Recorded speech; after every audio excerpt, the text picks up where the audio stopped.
Happy Wednesday, everyone. Last Wednesday of March, and we're on to April, which means racing season is getting pretty darn close. I want to thank you all for tuning in to Mason Aaron Racing videos here on Facebook. If this is your first time tuning in, I am Mason. Of course, you're watching here on Facebook or later on YouTube. I also have an Instagram and TikTok you can follow. That'll be a little bit more active once the race season gets going here in maybe a few weeks. We'll kind of see. I'm not exactly sure what my first race of the year is going to be, but looking forward to getting some good racing in. Now that the weather's kind of turning in our favor, but you never know with it being so close to the season. It's going to be very questionable on where we're going to end up to start the year. But quick shout out to the sponsor, Cranley DD Meats. I forgot to make a slide for Cranley DD Meats, but if you're not sure what that is, if you go in between Bismarck and Jamestown on I-94, it's right in between, just off the road to the north. And Cranley DD Meats specializes in meat and sausage processing, but they also have a lot of other good food to check out. I'm excited to go check it out this summer to see what they all got, hopefully on the way to a racetrack. And so if you're traveling on the road and need a little bit of a break, stop over in Medina to talk with Joe, Melinda, and the whole crew. They have a lot of great stuff, and so thank you for their support of all the interviews this year on the Facebook page. One of the other things I also do is a podcast called the Track Packers Podcast. You can go give that a like as well. We've recorded a few episodes. Hopefully can have another one here in the next week or so, but on the various streaming platforms, you can listen in or watch our bright and smiling faces, me and my three friends, John, Becca, and Jessup. We talk racing all across the upper Midwest, and so be sure to give that a check as well. And last but not least, I'll be posting a little bit more about this next week, but if you feel led to support me in any way, as I'm currently saving up for a drone that I crashed last fall, I have a Patreon page where that kind of goes into monthly support, or just a one-time PayPal, Venmo if you feel so led. Any support is greatly appreciated, and looking forward to getting out to the racetracks for another busy summer. And so, part of that busy summer is probably going to head out west, which is where our interviewee comes from. He is the driver of the number 10 J IMSA Modified over the last couple of years, Mr. Jake Nelson. Jake, how are you doing this evening? Good. How are you? Doing pretty good. So I haven't been out west since probably early January. How is the weather out there? How's like the ground looking? Actually, it's looking pretty good. We don't have no snow left out here. I think we've been very fortunate here the last couple of weeks. It's been super nice out here. So hopefully a lot of the local tracks are getting all thawed out now, and we're getting closer to going racing. So good deal. Yeah, we're a little on the dry side. I mean, we've had a little bit of snow the last couple of weeks here and there, but it's melted pretty quick. But we honestly could use a little bit of moisture to kind of help with everything heading into the spring. yeah, absolutely. We always could use a little bit of that here too. I mean, I'm sure before race season starts, just like we all know, we're in North Dakota, right? So I'm sure we're going to get one more big blast of snow before we get started. So yeah, I'm a little bit leery on getting super excited for racing because like if it was like last year, we had like a test and tune in Mandan in mid-April and it was like 70, and then they didn't race until like the third weekend of May. So it's like, yeah, it rained almost every night there. yep. Well, if you're watching and have a question for Jake, be sure to drop it in the comments below. Or if you have a question for myself, I'm more than happy to answer, and making sure that the audio is good. If everything's good on people's ends, let me know. Kind of trying to get this setup dialed back in. It's kind of like beginning of racing season, trying to test out a few new things, work out the bugs and everything. And so I know Gunnar Raynard and Travis Ulmer were already watching, so thank you guys for tuning in, as well as Julianne Franke as well. So, Jake, the last time I talked to you, I believe when I interviewed you last, you had your hands full because you were the president of the Williston Basin Speedway a few years back. Yep. And so I know you've gone through a lot of life changes in the last few years. So kind of catch us back up on what all you've been up to since that time. So let's see. That would have been, what year was that we did that? 21? 21, I think, because I was in Yeah, because COVID was when I 21. really started doing all the interviews. Yeah. So actually, I wasn't the president in 21. I was in it in 2020. But I mean, that COVID year was probably one of, I don't care what anybody says, that's probably one of the hardest years you could be a track president, right there between the guidelines and everything else. But we got through it. We and I thought it was a great season. But no, after that, actually, I had an opportunity to go work for a guy by the name of Seth Dixon, working on his race cars and then racing alongside him for a few years. So we were back and forth from Arizona starting fall of 2020. So I got to race down in Arizona. We kind of went all over the place. We raced Arizona, Arkansas, Iowa. We kind of 21 was probably my best year ever we had in the stock car ever by far. Um, we and I think that a lot comes from that is from us being able to race so many times. I believe that year we raced almost 68 races in one year, and that's between, like I said, that year we raced Arizona, North Dakota, Arkansas, and Iowa. Did we? Yeah, we went to Iowa too. And that year in 21, we won five regular features. We won a Dakota Mod Tour race. We made the 50,000 win stock car shootout in Batesville, Arkansas. We made that show. There was 90 some cars there. And then also we made the Duel in the Desert uh, big dance also. So it was a very big year for me, and and I can't thank enough for everybody who helped that year. Um, it wasn't as easy. We had a lot of bad luck. We had some motors, and then we pretty much on the Dakota Mod Tour in Minot that year, we had got a pretty nasty crash, and the next day we basically took my car basically back down to a bare frame. There was about eight people in the shop, and the only thing pretty much left in it was the motor. And we put it all back together and ran second that night in Williston. So that was it was all it's not all fun and games, but I mean it was a blast, and I was very thankful for at that time I wasn't Seth wasn't quite here, so I was getting to do a lot of racing on my own. But then we raced together down in Arizona and stuff like that. So that was very thankful. I was very thankful for him to allow me to do that, right, as a boss. Um, so I got to do that I did that with him till 20 uh January of 23.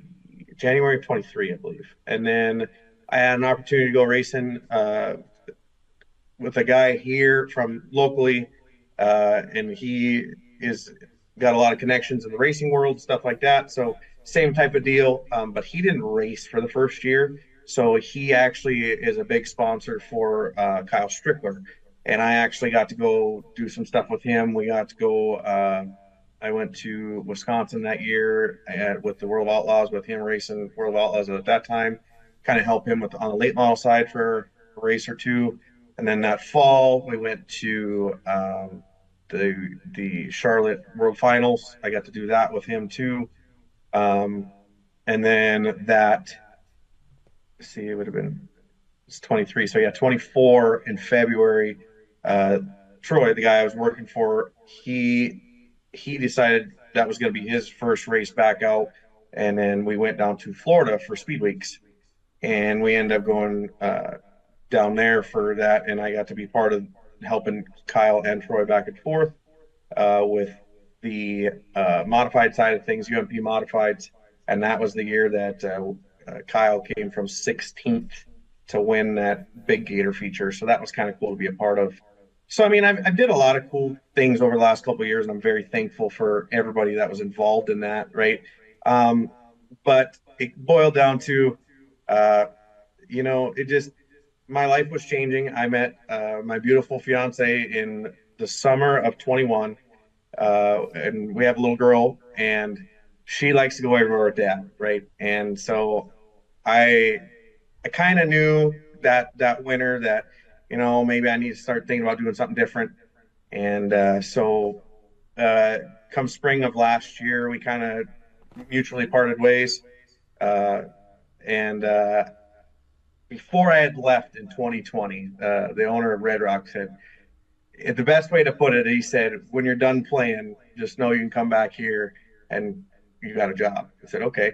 So I said, well, I was kind of ready to do that. And I said, well, does that offer still stand? And I'm actually back at Red Rock. I was here from 17 to 20, and now I've been back since June. So So yeah, a lot of things have changed. A lot of different things have happened, but I'm very happy to be where I'm at. And like I said, it's pretty exciting. You know, family's a big thing for me. I grew up in a big family, and that's one of the things for me is, you know, having my little girl, my fiance with me when we go racing and stuff like that. That's huge. So Yeah, so that is quite a bit taking place over the last few years. I feel bad that I didn't get to say hi to you when we were down in Florida because I think I saw the picture of you working with Kyle Strickler, and I was at that Gator Nationals, and I'm like, that's dang right. it, And then I think on the way home, I think I messaged you and I said you were down there and you didn't even say anything.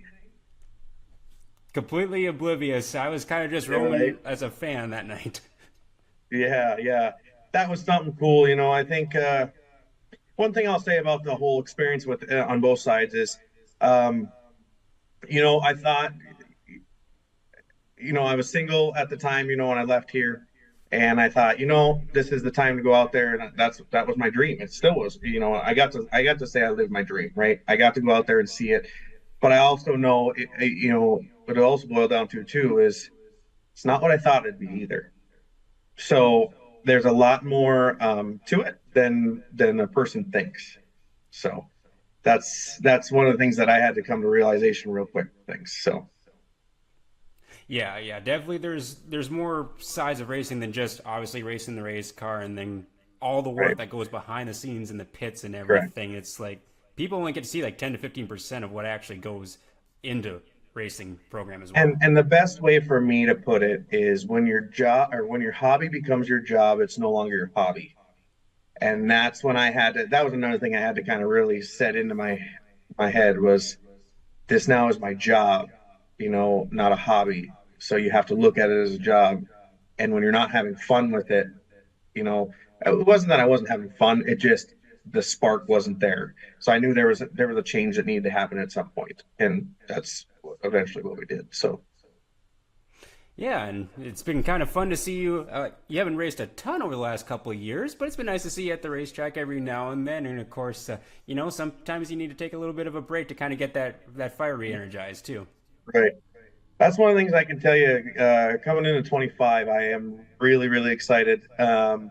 So in 20, so in 20, let's see, they've been 23. So I decided that, you know, I want to try this modified deal out. So I traded my stock car for a modified. Um, and it's just not what I thought it was. So actually in 2025, we will be back in an IMCA stock car. Along with, I told you, Mason, I had a little surprise. Uh, we will be also behind the 10J wingless uh, Renegade sprint car. So Okay. we're looking at probably about 12 nights with that this year. So I'll say you dabbled in the wingless sprint a night or two. I think at Nodak was one night I saw you there.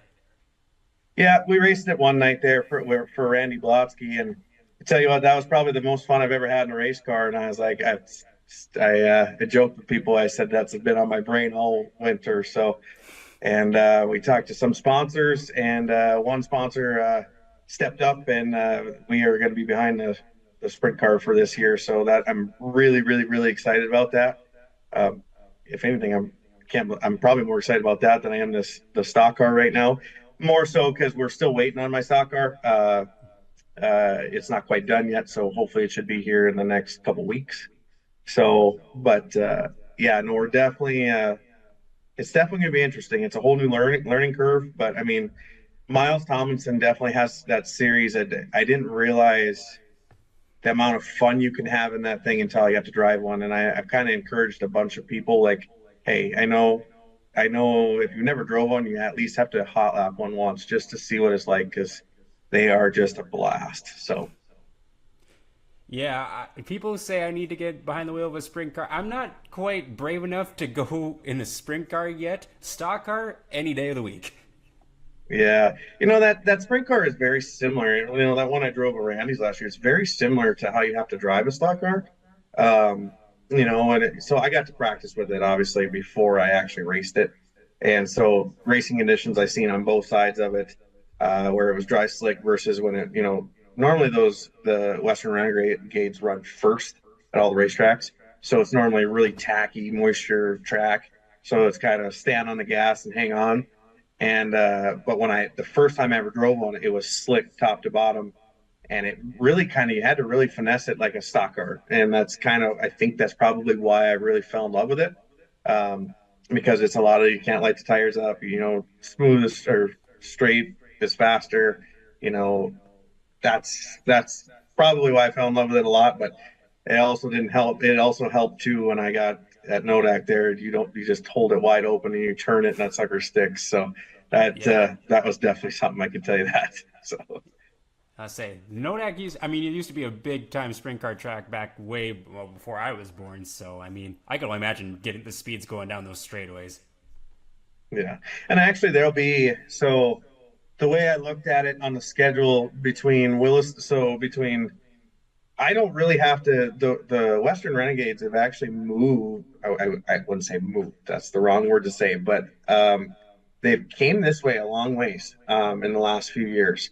So actually, this year, just close to me, we have one in Williston, one in Estevan, two in Minot, one in Dickinson, one in Mandan, and at all those tracks right there, I can race my stock car alongside it.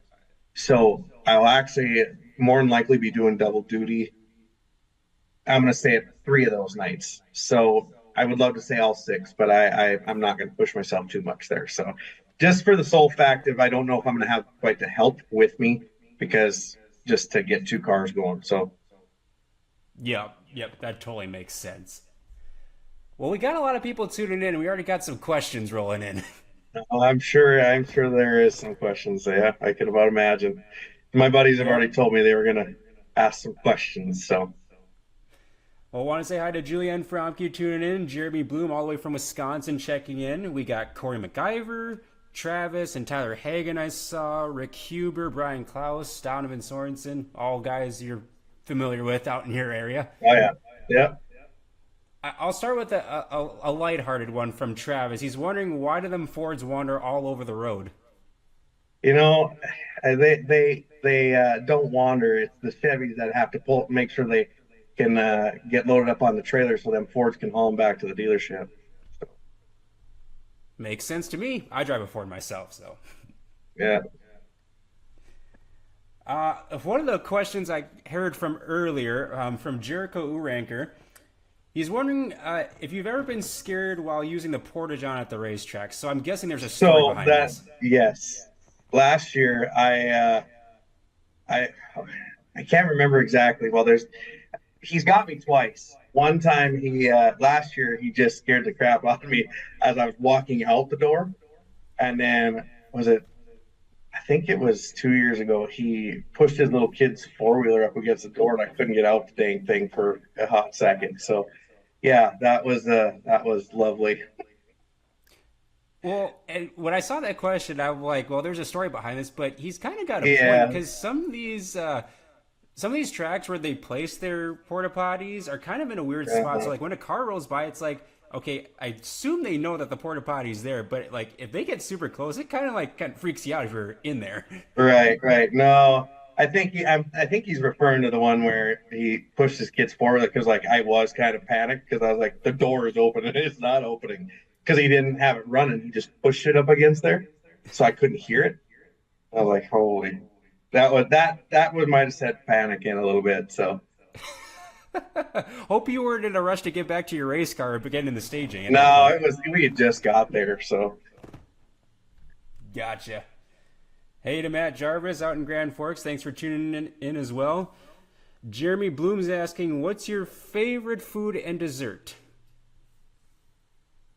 you know what? I am not gonna lie. I'm a pretty big pasta guy. So like noodles and co, and that I just that's my thing. But that's probably why I got about 18 race suits. So because they keep getting a little bit smaller every year. But as for dessert, though, oh man, I don't know.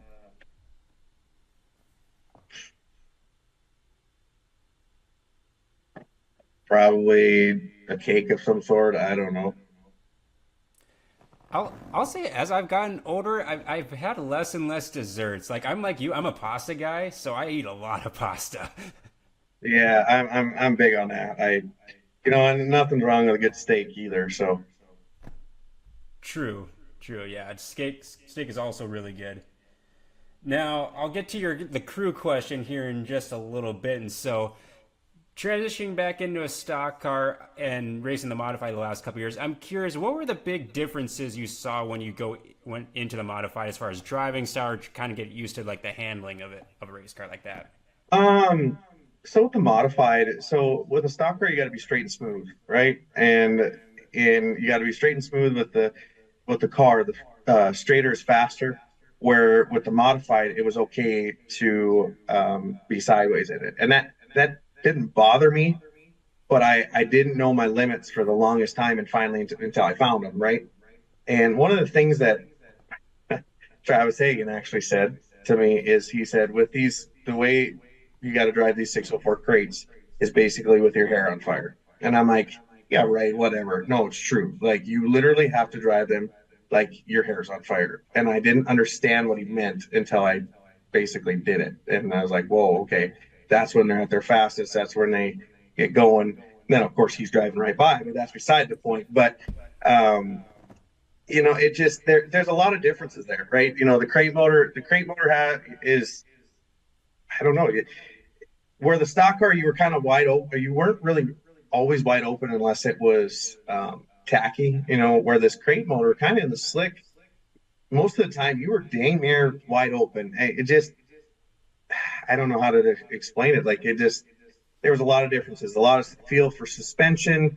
Like with a stock car, it's okay to, you kind of don't want to let the car down on the left rear, where is the modified, you can't let it down. If you let the left rear down, you're in trouble. Because if you let that left rear down, you're going to push all the way to the top of the racetrack. A lot of the big reasons, and I'll be completely honest with you, why I'm kind of transitioning back to the stock car is, for one, family time, right? With these modifieds, they require a lot of attention. Unless you did it for 30 years or that's all you know, or else you have a hired person that works on your car, or else just money's unlimited. I guess I should say. They're a lot. I mean, they're easily 7 days a week. You should be doing something to them, whether it's washing them, doing tire prep, whether it's where the stock car is a little bit more forgiving. The stock car actually, if you have a good night at the track, you don't tear nothing up. You could honestly wash it up, put it inside, change the oil, do what you got to do your regular maintenance, do some tire work, and you could probably start that on, say, Wednesday, right? If you had to go, or these modifieds, I'm not joking when I say, if the less time you give them the attention, you won't go nearly as fast. Where the stock car, if you really were busy all week, say at work or whatever, and you just didn't have time and you just had to load up and go, just maybe double check everything, you can still somewhat be competitive. You do that in a modified, you might as well just stay at home because there's no point. I could see that because, like, looking at a modified and like looking at the suspension just with a brief glance, it looks super sophisticated. So I'm sure there's like so many little tweaks that are so minute but make such a big difference when you get out onto the racetrack. Yeah, I mean, and that's just it. And I know I had a lot of good help from people around me, but at the same time, I could just never get comfortable in it. I never really was comfortable in the modified in general. Um, and I don't know if it was that particular modified or just the whole. I just wasn't comfortable, and I couldn't get comfortable, and I gave it a good shot. Like, I gave it 2 full years. Last year was a hard year for me though, because I mean, we literally went through 2 motors in less than 6 nights. Well, no, it was less than 3 nights. So that put a damper on things like right away. So then honestly, my attitude changed a lot. I was just like, I'm over it. Like, it's not, this isn't fun. Back to this whole, this isn't fun thing. Right. And, I was lucky enough, a guy out of Minot actually stepped up and let me borrow a motor so he said, look, here you go, finish the season. If it was me, you do it for me. I said, yeah, I sure would. So I'm very thankful for that. And I got to basically finish out the year. But one of the things, I didn't go traveling a lot. because I was on someone else's motor, right? I just didn't feel comfortable being, just a case, right? Because I would feel terrible if something would have happened there, right? Mhm. Um, so I decided, so that's why I kind of made it stay local. I went to Minot that Monty Lund Memorial. I went to that one. I went to Minot like two other times, and then we did Motor Magic, and then we also did obviously the fall roundup here in Williston, and then I just called it a year. It was time. Like I had two motors sitting at Dakota that needed to be fixed, and I was like, it's going to cost this much money, right? It's not worth me pushing my luck. So we've made it to the end of the year. Let's just be done. So yeah, Yeah, I can see it. Like, yeah, obviously, like the racing community is very strong, and we help each other out whenever we can. And so I can understand kind of like the feeling of just like, I mean, I'm using someone else's stuff, and they're kind of giving me a gift. So I can see why you kind of laid low for the remainder of the year after that. yeah. I mean, we weren't even to the end of May yet when that happened. So that was tough. Like I mean, the first night out, our first race is when we popped that first motor, and then it was right after. Minot has a double header. I believe it's either the second or the third last weekend in May, and it was right the weekend right after that. So I don't remember which one it was, but it was basically the end of May.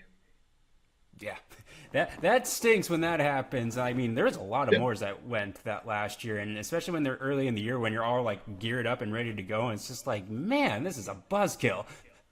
Right, right. Well, and it don't help that. I mean, we our funds that were supposed to take us throughout the whole year had to go into buying that second motor after the first night. So then when I knew, I was like, oh well, we can get through the rest of the year, right? Just we just got to watch ourselves.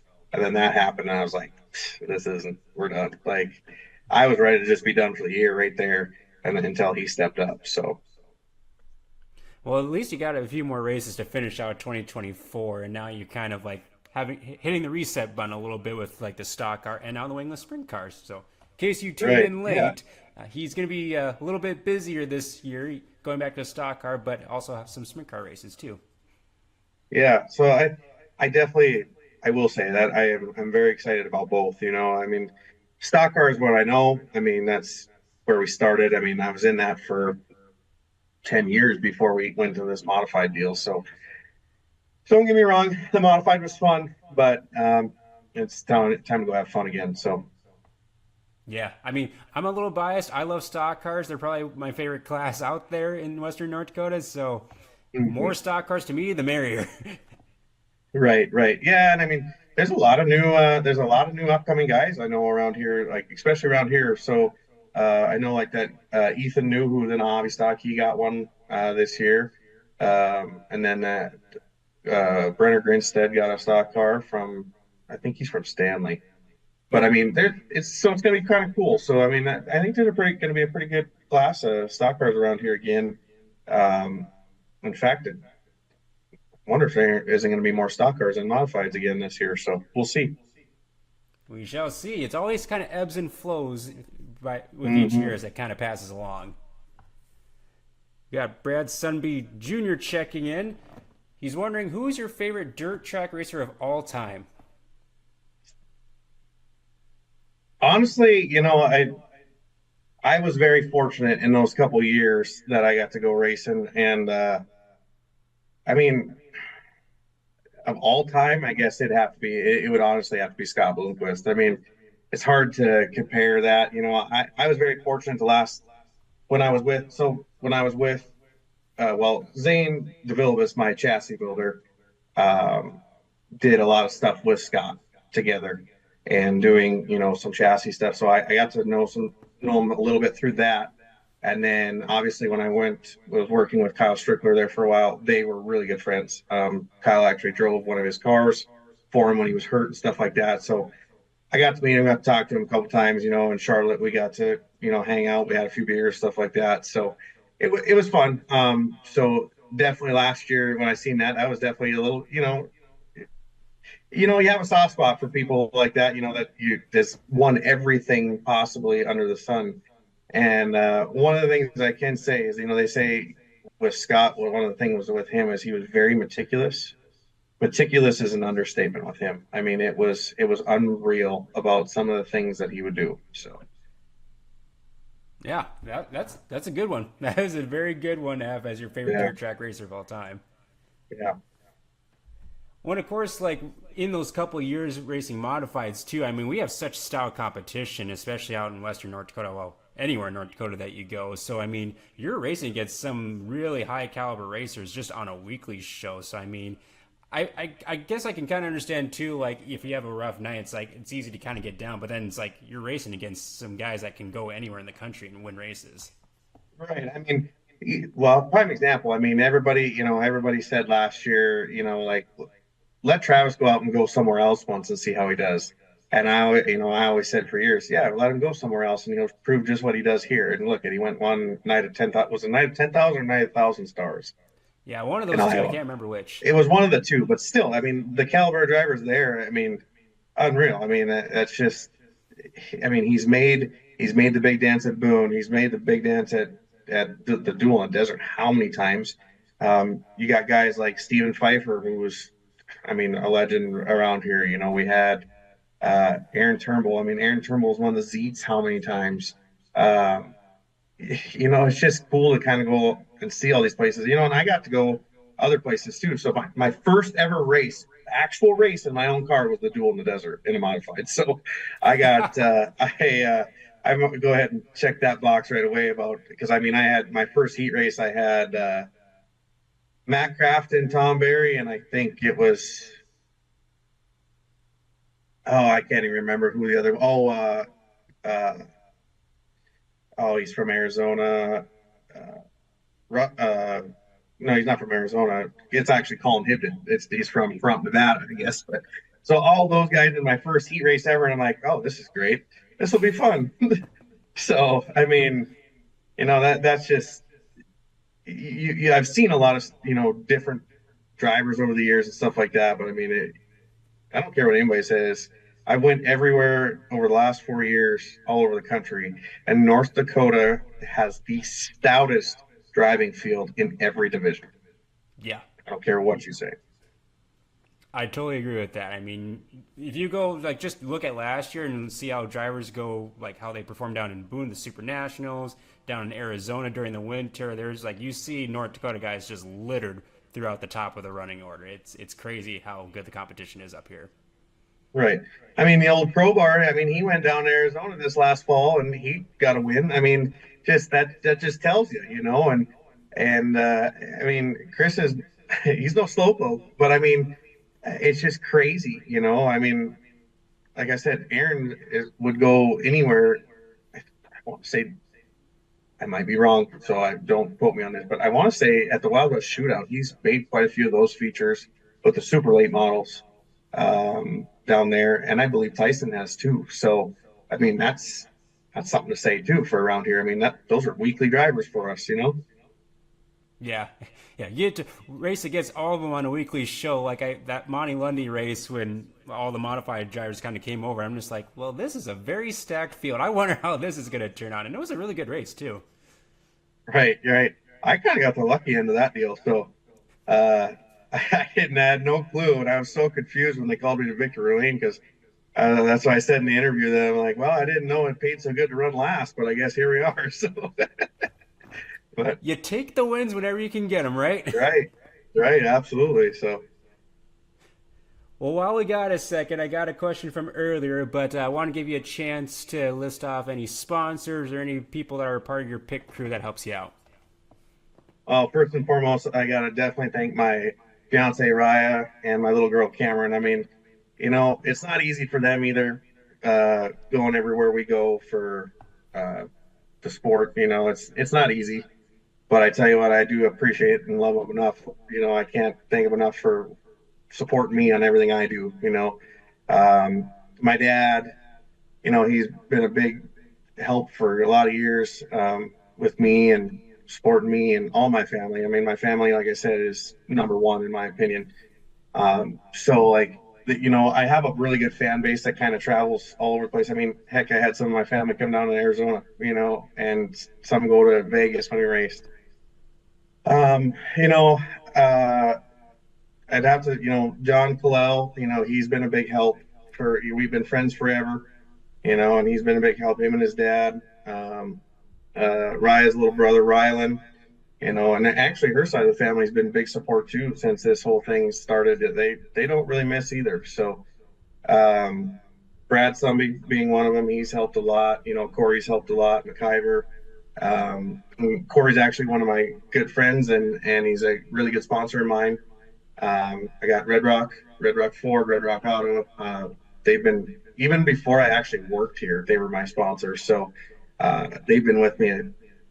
They will be my longest sponsor now. They have been with me the longest. So they've been with me over 8 years. So, um, I got Everson Coughlin Funeral Home. I got Mars of Williston. I got Lonnie's Roadhouse. I got Bulldog Services. I said McIver Farms with Corey. Point Blank Metalworks, Ackerman Esfold, Brookfield Farms, which is now Bad Oil. So another one, they've been with me for a long time. Grandma Dab, Browsford Cause, they've been with me a long time. Bonnie and Clyde Pest Control. We just have got a really good group with me, and I can't thank everybody enough who's stuck with me all these years. It's not easy. I got to do a lot of different things, and they seen the highs and the lows, and they never really back down. So, all my sponsors are awesome. And if I forgot someone, I didn't mean to, but it's the beginning of the year, Mason. I can't remember all these. So, That means you got to get in victory lane to get some practice in. You're right. It's been a long time since I've been to victory lane. So last time I was to victory lane was with Stock Car. So if that tells you anything, but yeah, no, I mean we definitely got a good group with us. I'm excited for this year. I really really am. But no, I mean I can't thank everybody enough who helps me out. So You got a pretty good crew behind you, and a lot of good sponsors. I know that Browse for a Cause is big with your race team as well. You got to get some pink in that car. I love pink. Is it kind of going to be the similar type scheme heading into this year too? changing it up a little bit, but yes, it's got pink and black in it. But we're going to change it up a little bit. My rap guy, who I've been with forever, said, "Hey, you don't get a choice this year. I'm doing something a little bit different because we got to do something different." I said, "All right, that's fine."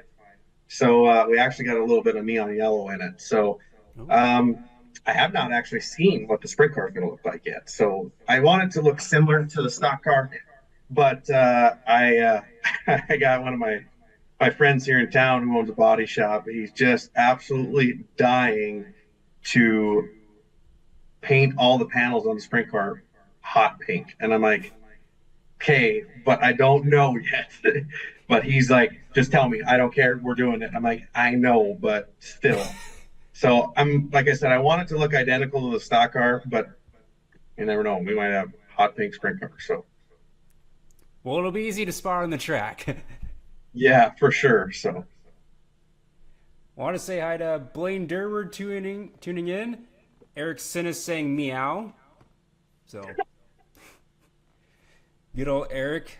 I know Stan and Marcus Tomlinson are tuning in, along with Johnny Carter, Dave Swallers, Maggie Kopp, whole bunch of people tuning in. Marcus, you got to get that stock car out there again this year. yeah, Marcus, come on, you got to come play. I mean, I know he had engine troubles as well, so I mean, it kind of goes around in groups, I guess, with engine woes. Right, absolutely. No, and I will tell you that's one thing. Since we're talking about Marcus, I like a lot of things they got going at McLean County Speedway this year. So I am gonna try and get there at least. So I figure I'll try and get there. Well, I don't know how many times total and with what car, but for sure we'll be there at least 5 or 6. So we'll be there for both double headers, and then maybe a race here and there.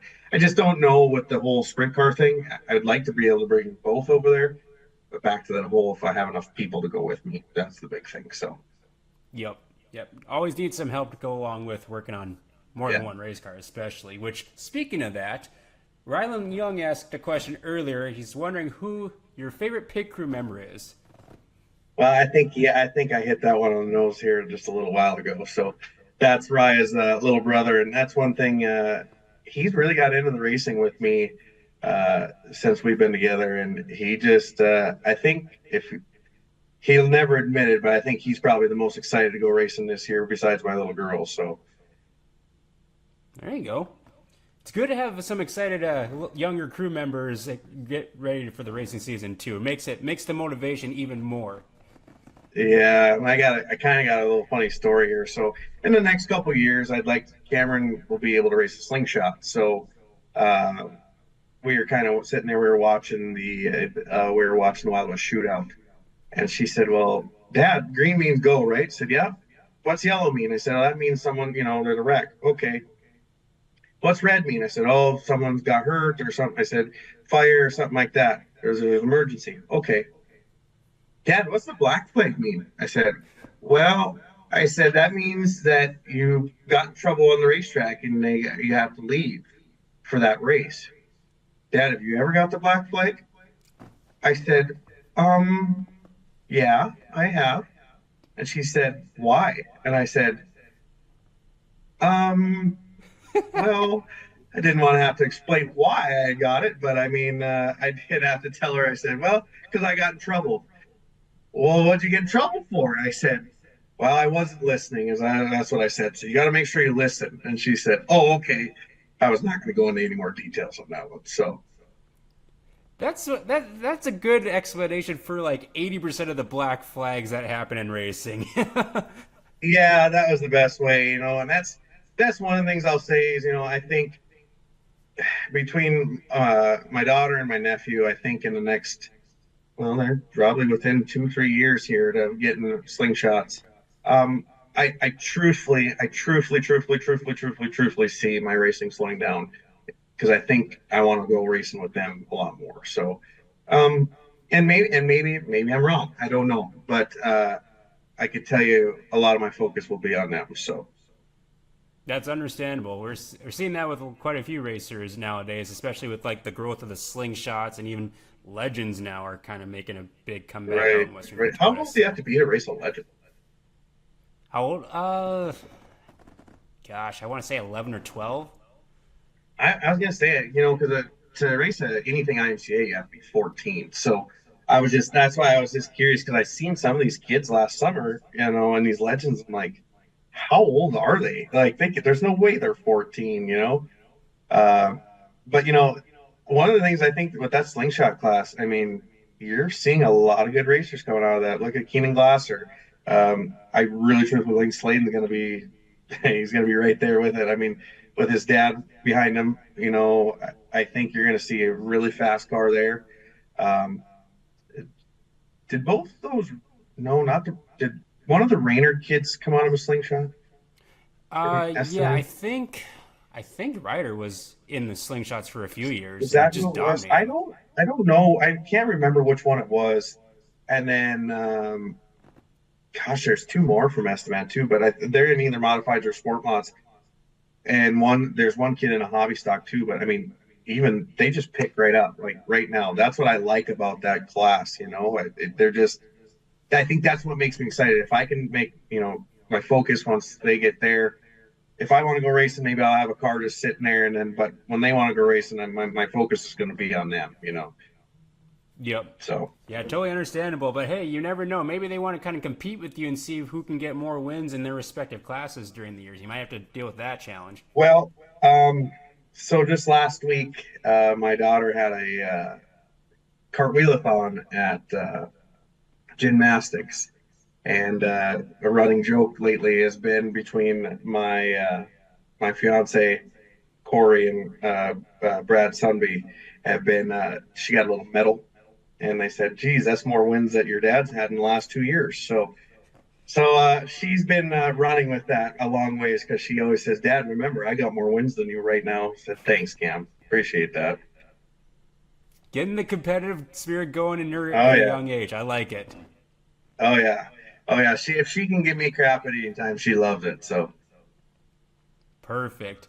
Well, before I let you go, you got any swag coming up in this new year? I know this is a I short think so. call from 2 weeks ago. I think we're planning on it. I did notice you had both the hat and the shirt on today. So, but yeah, I think we're planning on it. That just racing in general anymore with the expensive things. I mean, just between shirts and everything else, they've gotten expensive. But I haven't did one in the last couple of years, or in the last 2 years. So I'm gonna try and do something with the stock car. And I thought about throwing the sprint car on there, but we'll see. I don't know yet. I haven't really made my decision there. Might just be the stock car. So, but no, I'm definitely excited for 2025. I mean, we got a lot of good things happening. Excited about it. And I definitely think, I mean, a lot of these racetracks got a lot of good things going on around us too. I mean, Williston's going to be a big improvement. I mean, they got double headers. I mean, Minot, I absolutely love what Minot did last year, and then they implemented it again this year. That racing is done, championship is crowned before the mod tour, and it's all fun stuff after that, because then it gives people, if they want to go camping, fishing, whatever, they have time after that. I really like that. I think that's one of the best things I've ever seen. So, Dickinson, they got a pretty good schedule too. Mandan's tough for me with being in the car business on Fridays. I basically have to take the whole day off, but I would like to get there a couple times with the stock car.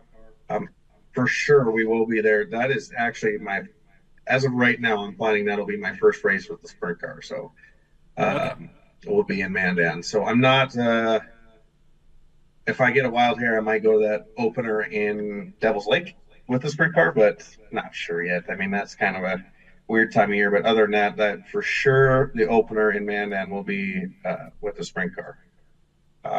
That is if the bosses here let me, but that's one of the things. These guys are very supportive of my racing too. So as long as I got coverage, they'll let me go. So there you go.